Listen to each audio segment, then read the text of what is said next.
আমরা কিন্তু ভালো একটা পজিটিভে নিফটিকে ক্লোজ পেয়েছি। নিফটি 86 পয়েন্ট পজিটিভে এবং ব্যাংক নিফটি 146 পয়েন্ট পজিটিভে ক্লোজ হয়েছে।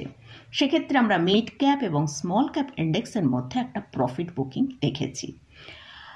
তো আগামীকাল হচ্ছে বাজেটের আগের দিন।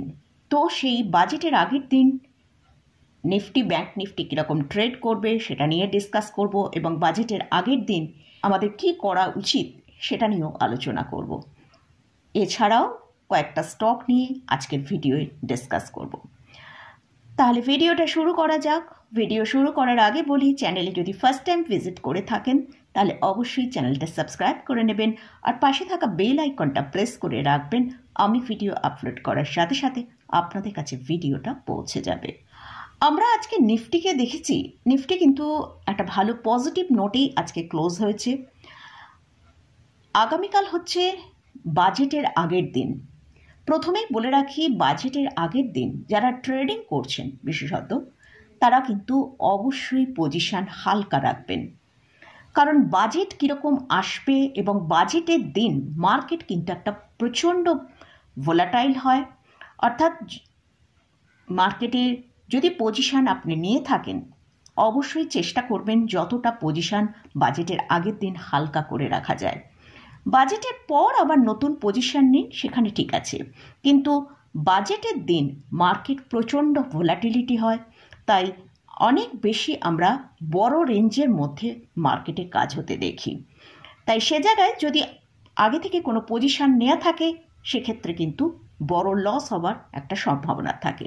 সেটা বাই সাইডেও হতে পারে বা সেল সাইডেও হতে পারে, কারণ বাজেটে কীরকম অ্যানাউন্স হয় তার উপর ভিত্তি করেই কিন্তু মার্কেট বাজেটের দিন ট্রেড হয়। এবারে আসছে আজকে মার্কেট কীরকম ট্রেড হয়েছে। প্রথমে আগে সেটা আমরা একবার দেখে নেব। নিফটির চার্টটা যদি দেখি, মর্নিংয়ে আজকে আমরা ওপেন হওয়ার সাথে সাথেই দেখেছি নিফটি কিন্তু একটা ভালো স্পাইক এসেছিল, যেটা নিফটি ওপরের দিকে 23,311 পর্যন্ত হাই তৈরি করে সেখান থেকে আমরা দেখেছি সেকেন্ড হাফে নিফটির মধ্যে একটা ভালো প্রফিট বুকিং আসে।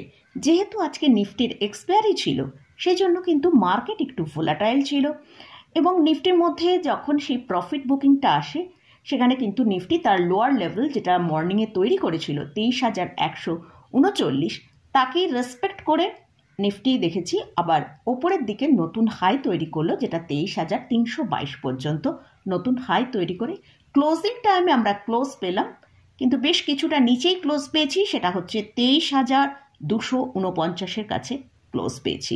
তো আজকে এক্সপায়ারি ছিল নিফটির, সেই জন্য কিন্তু মার্কেটের মধ্যে একটা ভালো ভোলাটিলিটি আমরা দেখেছি।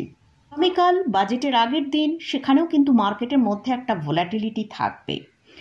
তো নিফটি কীরকম ট্রেড করতে পারে এবার সেটা নিয়ে আলোচনা করব। নিফটি যদি 23,300 ওপরে ট্রেড করতে থাকে তাহলে ওপরের দিকে আমরা 23,350 থেকে 23,370 পর্যন্ত ওপরের দিকে যেতে দেখতে পারি। আর যদি নিফটি কোনো কারণে 23,125 এই লেভেলটাকে ব্রেক করে নিচে আসে তাহলে কিন্তু নিফটির মধ্যে একটা ভালো সেলিং আসার সম্ভাবনা রয়েছে, যেটা নিচের দিকে 23,050 থেকে 23,000 পর্যন্ত নিচে আসতে পারে।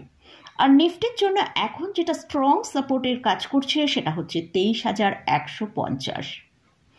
তো এটা গেল নিফটি নিয়ে আলোচনা করলাম। এবারে আসছি ব্যাংক নিফটি। ব্যাংক নিফটি কিন্তু আজকে খুব ভালো ট্রেড করেছে এবং ব্যাংক নিফটির ক্লোজিং আজকে যেটা পেয়েছি সেটা হচ্ছে ব্যাংক নিফটি আজকে ক্লোজিং দিয়েছে 49,311। যদি এখন ব্যাংক নিফটির জন্য যেটা স্ট্রং সাপোর্টের কাজ করছে সেটা হচ্ছে 49,000।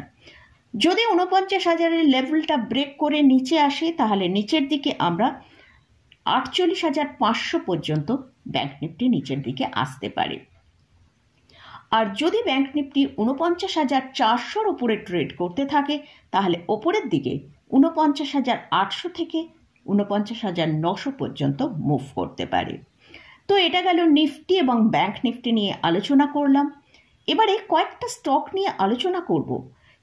এর মধ্যে কিছু স্টক আমার ভিউয়ার্সরা তারা এই স্টক নিয়ে জানতে চেয়েছেন, আর কিছু স্টক অনেকটা বেশি ডিক্লাইন করেছে। সেই স্টকগুলো কিন্তু আমরা বাজেটের পর একটা সেই স্টকগুলো হয়তো মুভ আসতে পারে যদি সেই স্টকগুলো তার সাপোর্ট লেভেলকে মেনটেন করতে পারে। তো ফার্স্ট যে স্টকটা নিয়ে আলোচনা করছি সেটা হচ্ছে ডিক্সন টেকনোলজি। স্টকটা লাস্ট 5 দিনে 6.7% মতন ডিক্লাইন এসছে। লাস্ট 1 মাসে যদি দেখি 19%-এরও বেশি ডিক্লাইন দেখিয়েছে। তো স্টকটার মধ্যে আজকে একটা শর্ট কভারিং হয়েছে, সেই জন্য কিন্তু স্টকটা একটা ফ্ল্যাট টু পজিটিভেই আমরা ক্লোজ দেখতে পেয়েছি। স্টকটা লাস্ট 1 বছরে 172% র্যালি দেখিয়েছে এবং স্টকটা তার সর্বোচ্চ হাই যেটা তৈরি করেছে 52 উইক হাই, সেটা হচ্ছে 19,148 টাকা। তো সেই সর্বোচ্চ হাই থেকে স্টকটা এখন প্রায় আমরা রিসেন্ট দেখেছি 25%-এর মতন ডিক্লাইন হয়েছে। তো এই স্টকের জন্য এখন যেটা স্ট্রং সাপোর্ট রয়েছে সেটা হচ্ছে 13,500 টাকা। এই জায়গাটা কিন্তু একটা স্ট্রং সাপোর্ট এই স্টকটার জন্য। যদি এই সাপোর্টটা মেনটেন করতে পারে তাহলে হয়তো আমরা স্টকটাকে একটু ওপরের দিকে মুভ করতে দেখতে পেতে পারি। তো যদি এই স্টক রিলেটেড বাজেটে কোনো ভালো কোনো মানে ইলেকট্রনিক্সের ওপর, সেমিকন্ডাক্টরের ওপর যদি কোনো নিউজ মার্কেটে আসে তাহলে কিন্তু ডিক্সন টেকনোলজি একটা পারফর্ম করতে পারে। তো সেই জন্যই বললাম স্টকটাকে আমরা বাজেটের পর আমাদের ফোকাসে রাখতে পারি। Q3 রেজাল্টটা উইক আসার জন্য স্টকটা এতটা নিচের দিকে এসছে, হয়তো স্টকটা আরও 2-3% নিচে আসতে পারে, কিন্তু এই স্টকটা মানে খুব ভালো সেক্টরে বিলং করে, যেমন সেমিকন্ডাক্টর, ইলেকট্রনিক্স এইসব সেক্টরের মধ্যে আছে বলে যদি বাজেটে এই স্টকের এই সব সেক্টরের রিলেটেড কোনো ভালো নিউজ আসে সেক্ষেত্রে কিন্তু এই ডিক্সন টেকনোলজি একটা এখান থেকে ভালো পারফর্ম করতে পারে। অবশ্যই তার জন্য যে সাপোর্টটা বললাম সেই সাপোর্টটা মেনটেন করছে কিনা সেটা আমাদের ফোকাসে রাখতে হবে। নেক্সট যে স্টকটা নিয়ে আলোচনা করছি সেটা হচ্ছে জোম্যাটো। জোম্যাটোর এখন কারেন্ট প্রাইস চলছে 218 টাকা। এই স্টকটার ভেতরে কিন্তু একটা কন্টিনিউয়াস সেলিং আমরা দেখে যাচ্ছি। এদের Q3 রেজাল্ট খুবই উইক এসছে, নেট প্রফিটের মধ্যে একটা কিন্তু ভালো প্রেশার এসছে বলে স্টকটাকে আমরা এতটাই ডিক্লাইনে আসতে দেখছি। তো স্টকটার যেটা তার হায়ার প্রাইস 304 টাকা হচ্ছে তার 52 উইক হাই, সেখান থেকে স্টকটা প্রায় 34% ডিক্লাইন দেখিয়েছে। স্টকের রিসেন্ট যে লোটা করেছে সেটা 207 টাকার কাছে।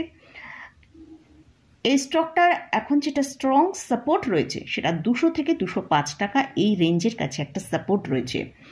তো এই সাপোর্টটা যদি মেনটেন করতে পারে তাহলে এই স্টকটাকেও কিন্তু আমরা বাজেটের পরে ফোকাসে রাখতে পারি। নেক্সট যে স্টকটা নিয়ে আলোচনা করছি সেটা হচ্ছে বস্চ। এই স্টকটা নিয়ে আমার ভিউয়ার্স জানতে চেয়েছেন যে কারেন্ট লেভেলে স্টকটা কীরকম স্টকটা কীরকম ট্রেড হতে পারে। তো স্টকটা এখন কারেন্ট প্রাইস চলছে, আজকে ক্লোজিং একটা আমরা দেখেছি, এখানে একটা পজিটিভ নোটে ক্লোজিং হয়েছে, যেটা হচ্ছে 28,595-তে। এই স্টকটাও কিন্তু তার হায়ার লেভেল 39,088 থেকে 32% অলরেডি কারেকশন করেছে। তো স্টকের এখন যেটা সাপোর্ট এরিয়া সেটা হচ্ছে 27,950 থেকে 28,000। আজকে স্টকের মধ্যে একটা পুলব্যাক এসেছে। তো যদি এই সাপোর্টটা মেনটেন করতে পারে তাহলে কিন্তু স্টকটা এখান থেকে হয়তো একটা ভালো পুলব্যাক আসতে পারে, যেহেতু স্টকটা এতটা ডিক্লাইন হয়েছে।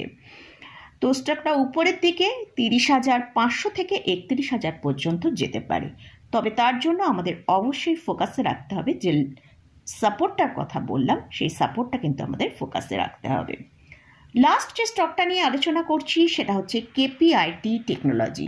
রিসেন্ট আমরা দেখেছি এই স্টকের Q3 যে রেজাল্টটা এসছে, খুব ভালো রেজাল্ট আসার জন্য স্টকটার মধ্যেও কিন্তু একটা লোয়ার লেভেল থেকে ভালো পারফরমেন্স দেখেছি। স্টকের এখন কারেন্ট প্রাইস চলছে 1434 টাকা। আর লাস্ট দুদিনে এই স্টকটা প্রায় 16%-এর মতন র্যালি অলরেডি দেখিয়ে দিয়েছে। তো যদি এই স্টকটাকে নতুন করে বাইয়ের জন্য চিন্তাভাবনা করে থাকেন তাহলে আমার মনে হয় একটু ওয়েট করা বেটার হবে। যদি স্টকটা 1290 থেকে 1300 টাকার কাছে আসে, এরকম একটা ডিক্লাইনে যদি আসে তাহলে স্টকটা বাই করা বেটার হবে। এই স্টকটাও কিন্তু তার হায়ার লেভেল যদি দেখি 1928 টাকা, সেখান থেকে অলরেডি আমরা দেখছি 30% ডিক্লাইনে ট্রেড করছে। তো এই স্টকের জন্য যেটা স্ট্রং সাপোর্ট রয়েছে সেটা হচ্ছে 1230 টাকা। যদি এই সাপোর্টটা মেনটেন করতে পারি তাহলে কিন্তু এই স্টকটার মধ্যে আমরা ডিক্লাইনে বাই করলেও একটা আপসাইড দেখতে পেতে পারি।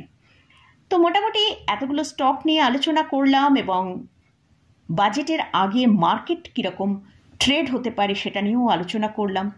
তাই ইন্ডেক্স এবং স্টক নিয়ে আলোচনা করলাম, তবে এই স্টক বা ইন্ডেক্সে কোথাও কোনো পজিশন নিতে চাইলে অবশ্যই তার আগে ভালো করে চার্ট অ্যানালিসিস করে নিয়ে তারপরে পজিশন নেবেন। তো আবারও বলছি, অবশ্যই বাজেটের আগে যারা ট্রেডার্স আছেন তারা অবশ্যই পজিশন হালকা রাখার চেষ্টা করবেন, কারণ বাজেটের দিন কিন্তু মার্কেট প্রচণ্ড একটা ভোলাটিলিটির মধ্যে ট্রেড করে। তাই বাজেটের পর আবার নতুন করে পজিশন নিন, সেখানে বেটার হবে। সেটা আপনি সেলই হোক বা বাই পজিশনই হোক, যে পজিশন নিয়েই কাজ করুন না কেন, বাজেটের আগে পজিশন হালকা রাখাই বেটার। তো মোটামুটি আজকের মতন ভিডিওটা এখানেই শেষ করছি। ভিডিওটা যদি ভালো লাগে অবশ্যই লাইক করবেন, শেয়ার করবেন, সাবস্ক্রাইব করবেন। ধন্যবাদ।